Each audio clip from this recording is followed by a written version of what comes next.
Assalamualaikum warahmatullahi wabarakatuh.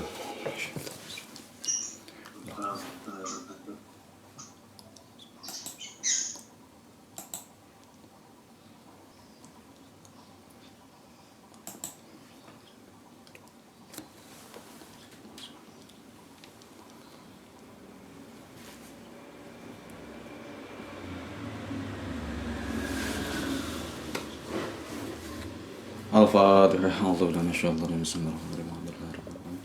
Ar-Rahmanir-Rahim. Maliki yaumiddin. Shiratal ladzina an'amta 'alaihim ghairil maghdubi 'alaihim waladdallin.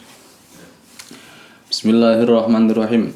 Wa an Jabir, tentang masalah menguburkan mayit pada malam hari.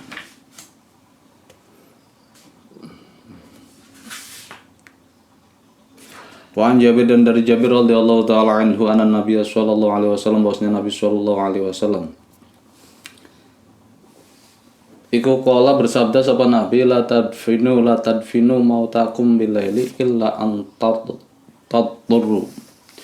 La tadfinu, jangan mengubur sapa kalian semua, mautakum ing pira-pira orang mati kalian, bilaili ing dalam waktu malam. Jangan mengubur orang mati kalian, orang yang telah meninggal dari kalian, bilaili pada waktu malam hari, illa antadurru, kecuali terpaksa sapa kalian, kecuali kalian terpaksa melakukannya. Akhrajahu, meriwayatkan ing hadis sapa Ibnu Majah, Ibnu Majah wa asuhu, ta asal hadis iku fi Muslimin, ing dalam Sahih Muslim. Aslinya itu adalah asalnya ada dalam kitab Sahih Muslim. Lakin qolat, tapi berkata sapa Muslim, Imam Muslim berkata, zajaro, menambahkan hadis ini, keterangannya itu, zajaro, melarang keras sapa Nabi, ayyuk baro, ing dikuburkan sapa arrajul, seseorang, bilaili ing dalam waktu malam. Nabi melarang keras seseorang dikubur pada waktu malam hari. Hatta yusalla alaihi, hatta yusalla, sehingga disolati apa alaihi, sapa alaihi rajul. Sapa alaihi rajul, berarti kan larangan ini kan berarti terbatas ya, terbatas sampai disolati. Jadi mungkin kalau malam itu tidak ada yang menyolati atau nggak ada yang menyolati, akhirnya langsung dikuburkan. Nah, itu yang dilarang oleh Nabi. Makanya nggak usah nguburin malam hari, mending siang saja.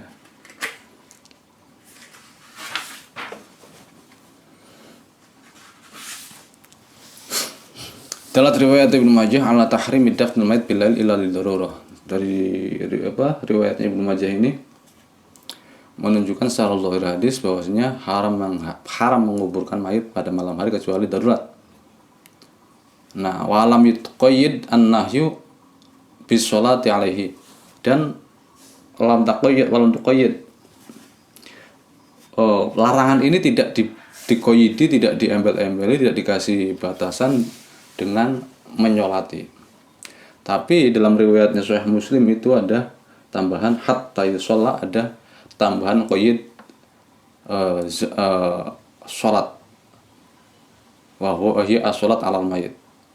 Artinya ya fa iza suli alaihi, kalau memang sudah disolati pada malam hari mayitnya, ya la ba'sa bidafni lailan, maka tidak apa-apa menguburkan pada malam hari.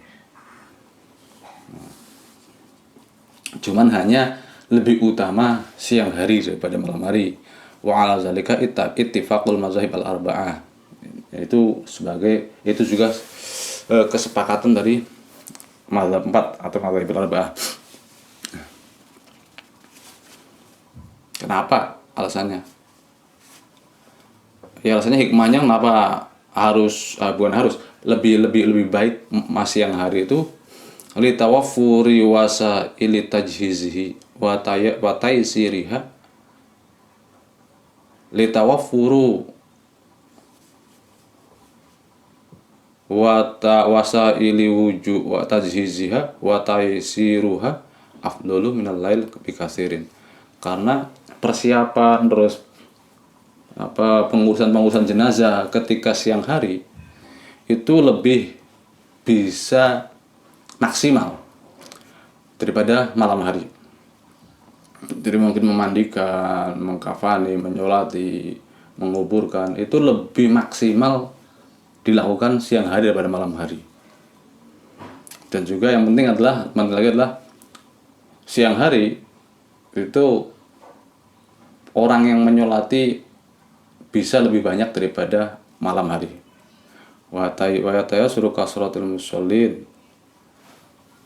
Terus ya ketika di kuburan, menguburkan malam hari kan ya namanya di kuburan kan biasanya ya bukan tempat-tempat yang nyaman untuk orang. Mungkin banyak hewan-hewan atau apa, banyak sesuatu yang bahaya.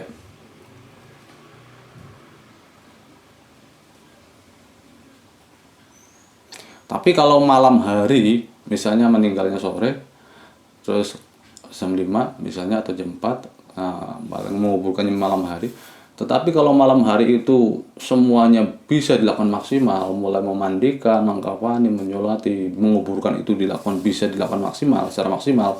Menyolati ya banyak orangnya, mengkafani ya bisa dapat maksimal, memandikan juga bisa karena penerangannya sudah memadai. Misalnya semuanya sudah bisa dilakukan malam hari secara maksimal, ya silakan, malah lebih baik. Kenapa lebih baik al-isra', lebih baik cepat-cepat. Fal matlub al-isra', maka ya lebih cepat, lebih baik. Yang dicari lebih cepat.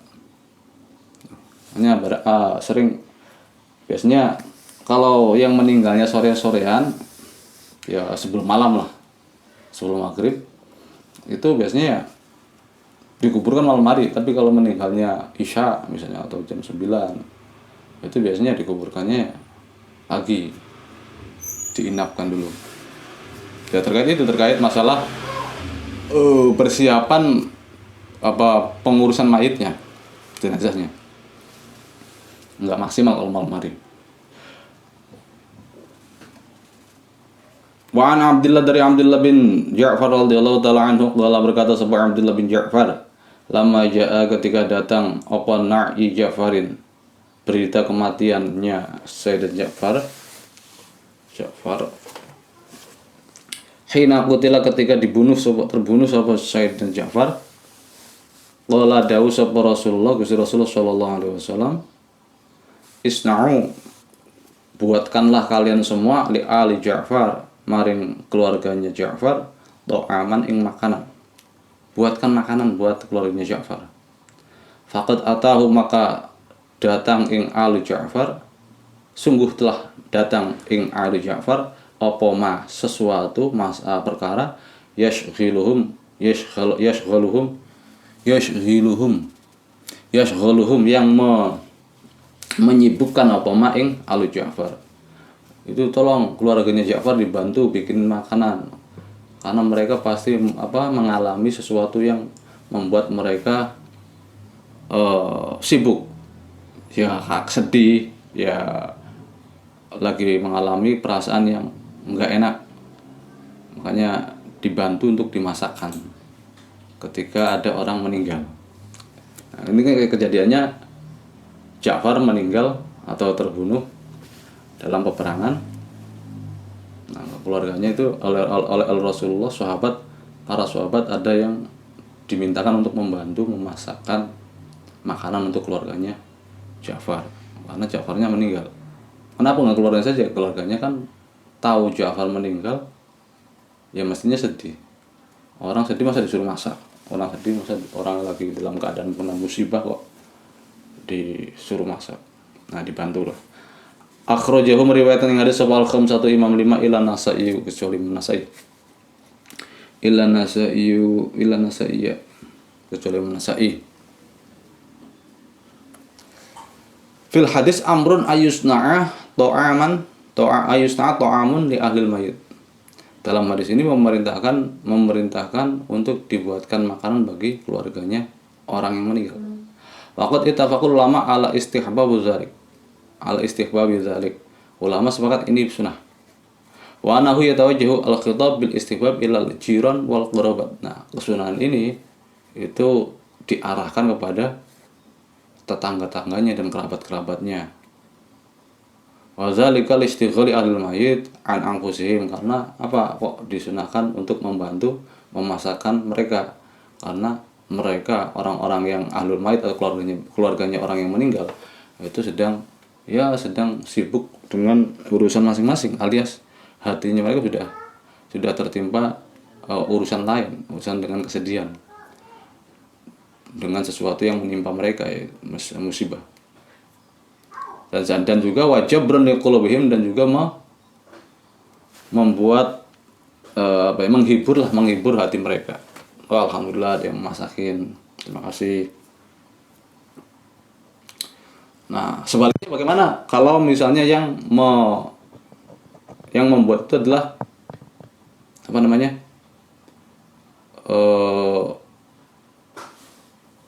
keluarganya mayit.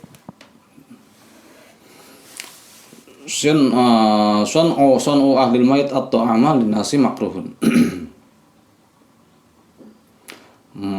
Keluarga mayit membuat makanan, menyediakan makanan, menyuguhkan makanan untuk orang-orang, itu makruh hukumnya. Wa in darajat alaihi a'rafun fasidun. Meskipun berlaku sangat kebiasaan-kebiasaan, wa in darajat alaihi,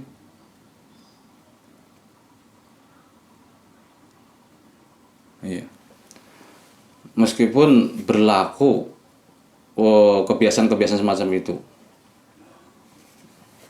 Apa di kita itu termasuk tahlilan kan biasanya makan itu yang membuatkan ahlul mayit. Nah, ini alasannya makruh itu apa? Alasannya makruh ya membebani keluarga mayit. Itu dalam tanda kutip membebani keluarga mayit. Nah, sekarang misalnya begini, keluarga mayit itu, keluarga orang meninggal membuatkan menyediakan makanan kepada orang-orang yang takziah, orang-orang yang tahlilan. Itu tujuannya satu, misalnya satu memberikan menyenangkan orang tamu-tamu, kedua untuk mengalirkan sedekah makanan tersebut kepada kepada mayit, supaya sedekahnya diserahkan kepada ahlul mayit.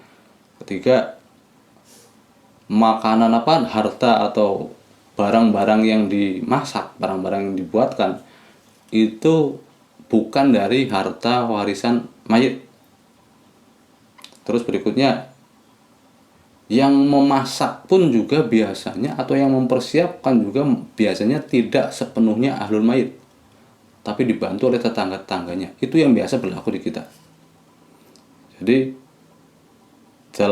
unsur makruh itu tidak terjadi. Menyibukkan keluarga mayit itu tidak terjadi.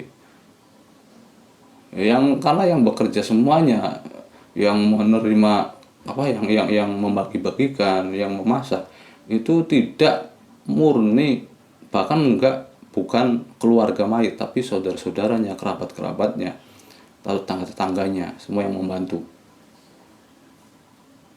Palingnya keluarga mayit sedikit-sedikit ngatur, tidak sampai terjun langsung masak, terjun langsung membagi-bagikan. Paling kan dia juga sibuk menerima tamu, ada tamu yang melayat, mengucapkan belasungkawa, dia terima, hanya itu tuan rumahnya.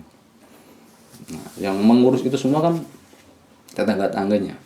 Jadi kebiasaan yang berlaku di kita itu ya tidak sama sekali tidak bertentangan dengan hadis ini. Tidak.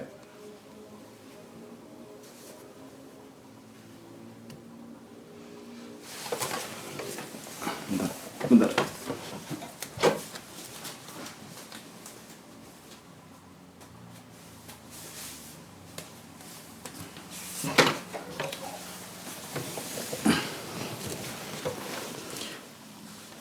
Bismillahirrahmanirrahim. An Sulaiman bin Buraidah, dari Sulaiman bin Buraidah an abihi, dari bapaknya Sulaiman radhiyallahu taala anhu, maqala berkata sapa abihi,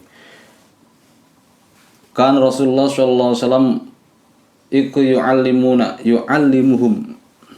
Karena ada sapa Rasulullah Gusti Rasul sallallahu alaihi wasallam iku yu'allimuhum, mengajarkan sapa nabi rasul ing sahabat iza kharaju, ketika keluar sapa sahabat ilal maqabir, maring kuburan. Mengajarkan apa? Nabi mengajarkan sahabat ketika mereka keluar ke kuburan, mengajarkan ayyaqulu, ing mengucapkan sapa sahabat, mengajarkan untuk mengucapkan assalamualaikum ahlad diyar minal mu'minin wal muslimin wa inna insyaallahu ta'ala bikum lahiqun nas'alullah lana wa lakumul afiyah. Mengajarkan doa salam kepada ahli kubur ketika masuk ke kuburan. Rawahum, riwayat hadis sapa Muslimun. Wa an Ibnu Abbas, ada lagi beda redaksi. Wa an Ibnu Abbas, dan dari Ibnu Abbas radhiyallahu taala an.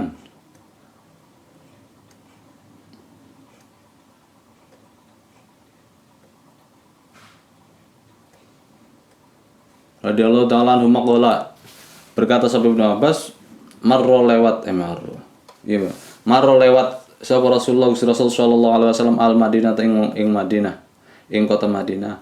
Faqbala, lalu menghadap sapa kanjeng Nabi alaihi mengatasi ahli kubur, biwajhihi, kelawan wajahnya Nabi. Faqala, lalu berkata sapa Nabi, assalamualaikum ya ahlal kubur, yaghfirullahu lana wa lakum, antum salafuna wa nahnu bil athari. Maknanya tadi yang pertama itu assalamualaikum ahlad diyar.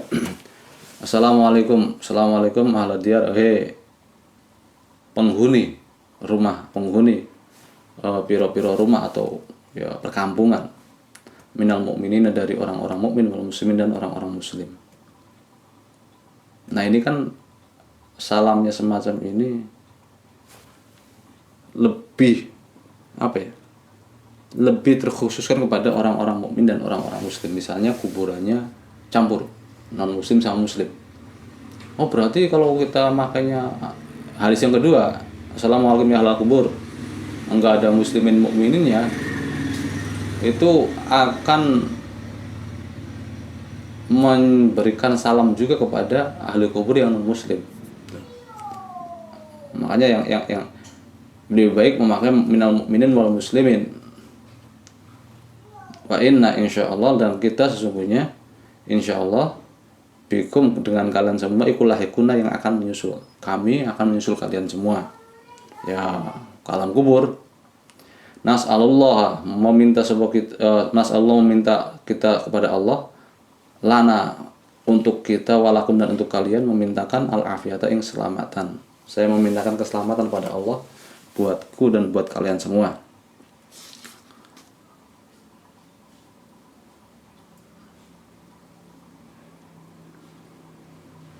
Kalau yang salam yang keduanya, assalamualaikum ya ahlal kubur, yaghfirullahu lana wa lakum, antum salafuna wa nahnu bil azari, rawahu at-Tirmidzi.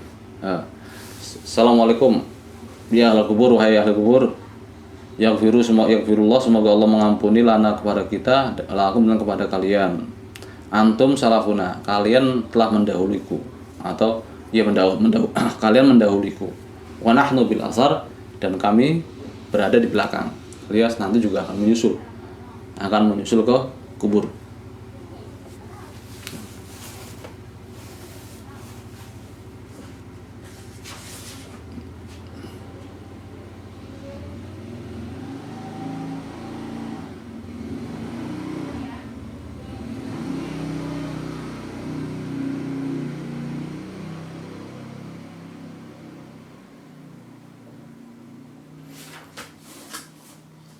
Dalla al-haditsani ala istihbab taslim ala ahli kubur. Dua hadis ini menunjukkan sunnah untuk memberikan salam kepada ahli kubur. Wa du'a lahum bil maghfirah. Wa du'a ilahum, dan mendoakan bil maghfirah, kelawan ampunan, dengan ampunan. Wa ghairzalik mimma yunasibu halahum, dan hal-hal lain yang sesuai dengan kondisi ahli kubur. Masuk ke ahli kubur, salam terus mendoakan tahlilan. Terus yang lainnya apa? Yang lainnya yang tabur bunga. Tabur bunga juga sunnah. Menaburkan wangi-wangian, menaburkan ya bunga-bungaan, dan yang hijau-hijau. Ya kayak kalau misalnya biasanya Lebaran ini kan biasanya ada yang banyak yang ziarah-ziarah gitu. Nah, kan biasanya kalau ziarah-ziarah itu bawa namanya apa itu? Kembang apa itu? Bunga apa ya? Yang hijau-hijau itu. Taruh itu sunnah, emang sunnah. Menaruh hijau-hijauan di atas kuburan, entah ya daun pandan atau apa. Dan wangi-wangian atau kembang-kembangan yang wangi, entah apa bunga mawar, bunga melati atau bunga yang lain yang wangi.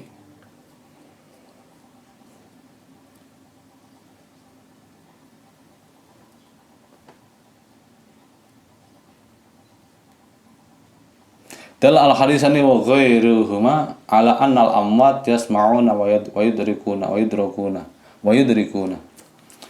Kedua hadis ini menunjukkan bahwasanya orang-orang yang meninggal yang ada dalam kubur itu mendengar. Jadi jangan dikira orang yang di dalam kubur itu nggak mendengar yang di atas lagi ngapain. Dan juga mendapati atau bisa melihatnya. Kenapa? Liqouli assalamualaikum. Karena perkataannya Nabi assalamualaikum. Berarti kan itu khitab yang ada di hadapan. Berarti orangnya ada gitu. Nggak mungkin mengkhitobi ngomong sama orang yang tidak mendengar atau yang tidak bisa menemukan, melihat kita.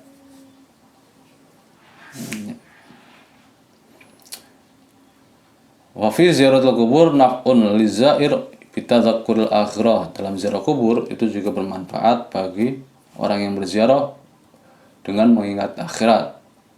Juga wa naf'un, dan ada kemanfaatan juga lil mazur bagi kuburan atau ahli kubur yang diziarahi bidu'a ilahu, dengan mendoakan kepadanya. Wa mu'nasatihi, dan memberikan kabar gembira atau kesenangan kepada mereka.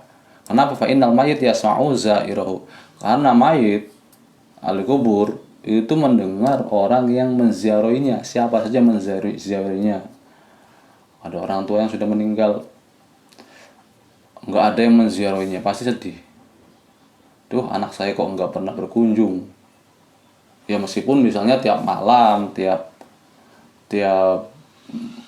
minggu, tiap Jumat itu selalu tahlilan, selalu mengirim doa, meskipun semacam itu, tetap ziarah kubur itu beda lagi. Berdoa langsung di kuburannya itu beda lagi, rasanya beda. Sama halnya kita dikirimi uang oleh saudara kita, oleh kerabat kita dari jauh, ditransfer uang 1 juta tiap bulan atau tiap minggu, 1 juta. Ya iya, kita terima, kita rasakan manfaatnya 1 juta itu. Bedakan rasanya menerima uang lewat transferan atau saudara kita, kerabat kita itu datang sendiri ke rumah lalu mengasih uang itu. Ya beda rasanya. Lebih enak ketemu langsung sama orang, kita bisa mengucapkan terima kasih, kita bisa melihat kondisi orang yang memberi, ngobrol lebih jauh. Ya sama, orang yang meninggal pun juga tuh ya di alam kubur memang menerima doa-doa kita, kiriman-kiriman doa kita, menikmatinya. Ya menikmatinya dalam berupa nikmat. Kalau misalnya mereka sedang berada di nikmat kubur, berupa nikmat-nikmat. Misalnya ada orang yang keluarganya ahli kuburnya itu sedang berada disiksa, dengan adanya doa berarti siksanya itu menjadi peringan, doanya itu menjadi peringan siksa. Dia merasakan. Nah, berbeda ketika langsung ziarah ke kuburan. Ya, kirimannya dapat, ketemu sama orang, oh anak saya ternyata sudah besar, bisa melihat, bisa merasakan. Nah, itu adalah muknisah, untuk menyenangkan. Menyenangkannya di situ. Menyenangkan ahli kubur.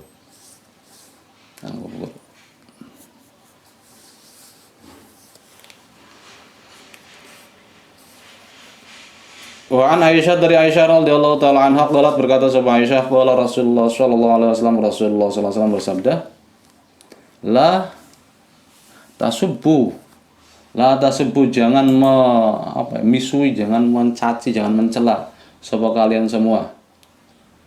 Kalian semua jangan mencela al amwata ing pira-pira wong kang mati. Jangan mencela atau jangan mencaci orang yang meninggal. Fa innahu maka sesungguhnya amwat iku qad afdau, telah sampai sapa amwat ila ma qaddamu maring perkara qaddamu yang melakukan sapa amwat imma.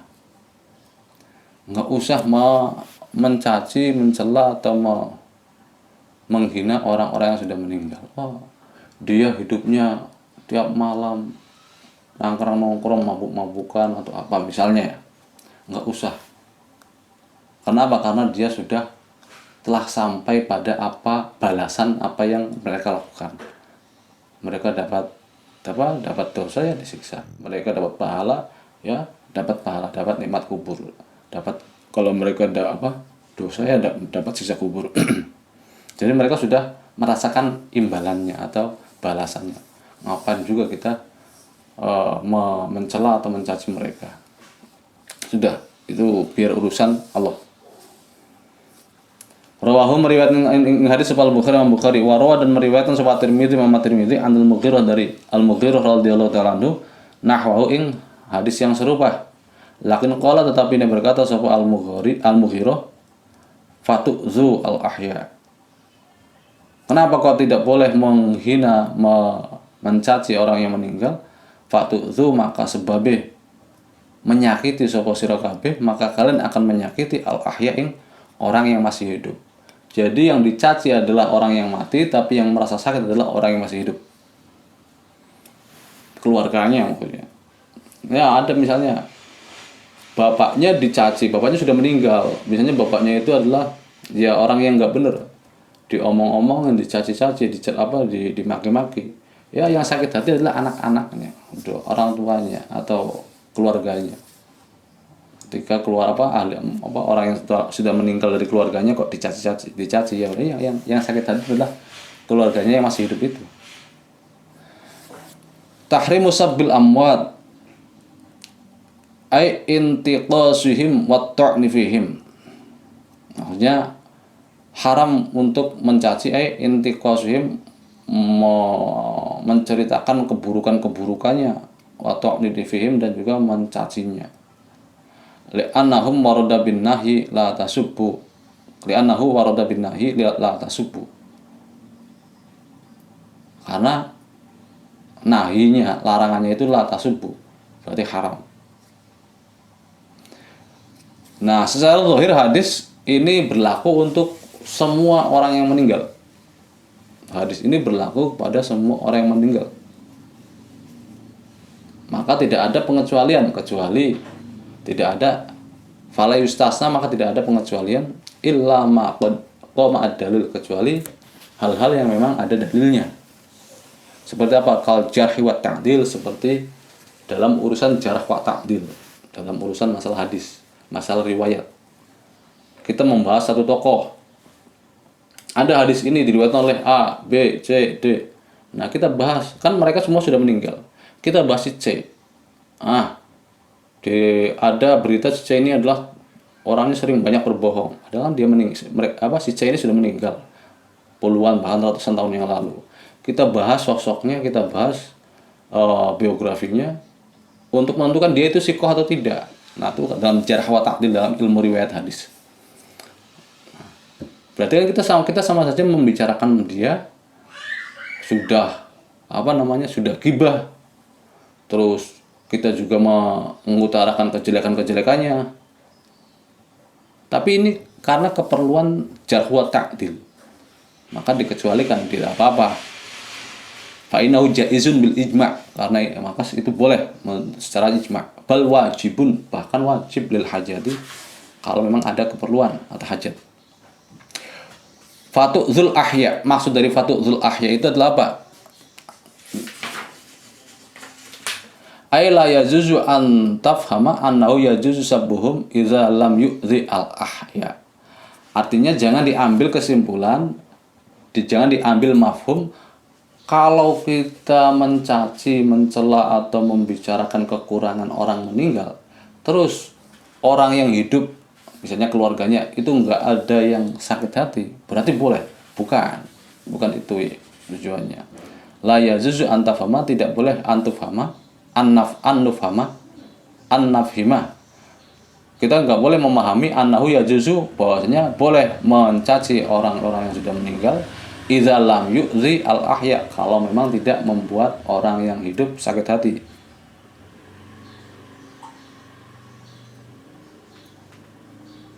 Tetap li'anna sabul mayit muharramun liqaunihi aza lil ahya wa liqaunihi ghibah muharramun. Karena mencela, mencaci, membicarakan kekurangan orang yang sudah meninggal itu diharamkan karena satu tadi alasannya aza, meninggalkan rasa sakit hati kepada orang yang masih hidup, dan juga walikonihi ghibatan, dan itu juga merupakan ghibah muharramatan yang diharamkan.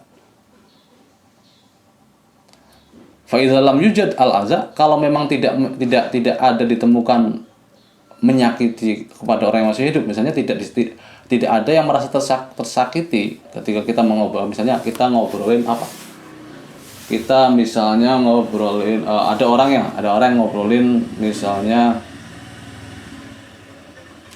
ngobrolin siapa lah, tokoh atau orang zaman dulu, misalnya Pak Karno, Bung Karno, kita ngobrolin kekurangannya, Pak Karno itu mata keranjang, kawin mulu, senang sama istri, misalnya semacam itu.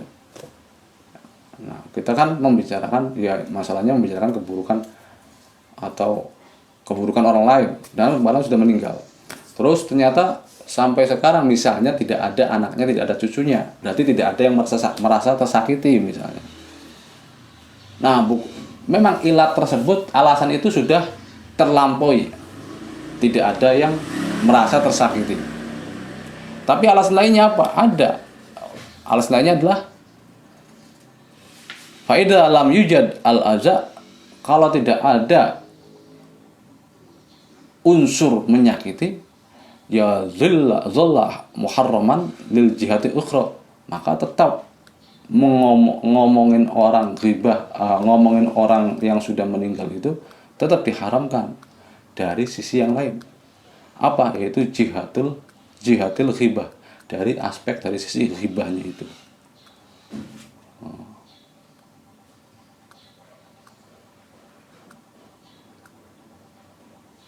Fama a'zama hurmatal muslim, maka dari sini kita bisa memandang alangkah besarnya kehormatan seorang muslim, sudah meninggal pun juga masih tetap dijamin atau dilindungi atau dihormati.